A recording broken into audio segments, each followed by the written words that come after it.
Hey guys, so I deal a lot in Apple products, and a lot of people kind of think they know everything about iPhones, including me.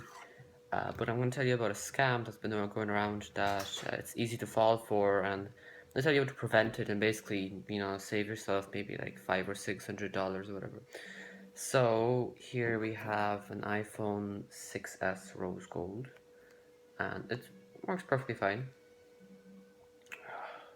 So you can see it says it's not backed up, but that's fine. It's not a problem, you know. Some scuffs at the back, but you can see those. They're not too bad though.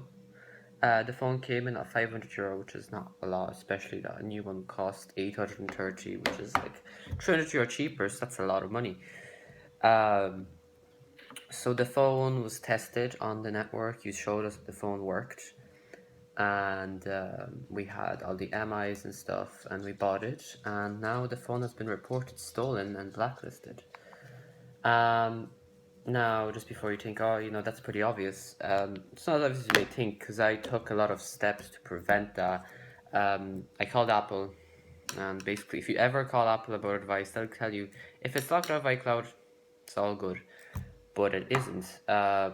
That's the advice they gave me. If it's locked out of iCloud, just go for it. And he was locked out of iCloud. He logged on in front of us, he put in his password, and he reset the phone. Everything seemed fine. Put in his SIM card, everything seemed fine. I also called Tree, the network, which is kind of like AT&T or Verizon. Um, so I called them and asked them, and they said that the phone can probably be unlocked, but will be a lot more likely with the official owner. And they said that, yeah, they can't really give any information about the phone because it's someone else's information. It's obviously privacy reasons. So I went out, bought the phone, and it's blacklisted. And you see, before I bought the phone, I also recorded I had in my jacket, in my pocket inside the jacket, I had my iPhone 6 voice recording on, so I could record the voice in case there was some problems, that I could confirm that I have bought this phone. Um, but even so, there's difficulties, and let me explain you why. The first mistake I made was we asked him if the phone was his. He said no, that it's his uh, friend's. So basically, let me talk you through it. So now we have evidence that we bought this phone. We could go to the police now and say we go to Tree and we got all our information, go there. But that brings a problem straight away because the original owner of the phone could say, oh, this phone was stolen off me maybe by this man because he used to be my boyfriend, but he's not anymore. So she takes the phone back. And since she didn't sell the phone, she gets to keep the phone and we don't get back the money, which is an issue. So essentially, what's happened here now is that I have a perfectly working iPhone 6 that's blacklisted, and the person who sold it to me just got €500 for free, and they got a new iPhone.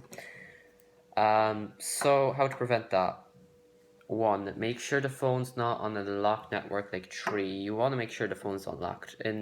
But if you do get a phone that's locked through, let's say Tree or AT&T, whatever you have, make sure that the official owner can get some verification for you or make you the owner of the phone through the website, or even get the unlock code from Tree, because when he's the official owner, he can unlock the phone no matter what. I think in Tree, if it's like you buy the phone just like without any contract, you have to spend like €200 on credit or something, but that doesn't apply everywhere, and you should be able to unlock anyways, and they should give you that information. Second of all, make sure that it's the first owner. Make sure that it's not like, oh, I'm selling this for a friend or something, because then that can lead to a scam like this. Because now I could go to the police, but I could risk losing the phone and the €500. So, I can still use the phone as an iPod or whatever. So that works too. It is 64 gigs afterwards. So, it will still work perfectly fine as an iPod. It just won't do the phone. And lastly, when you are on the lookout for iPhones like this, if you see cheap ones for like €500 or whatever, don't go. it's usually a scam. I mean, that's the cheapest one I see on adverts, and you can see that's a scam.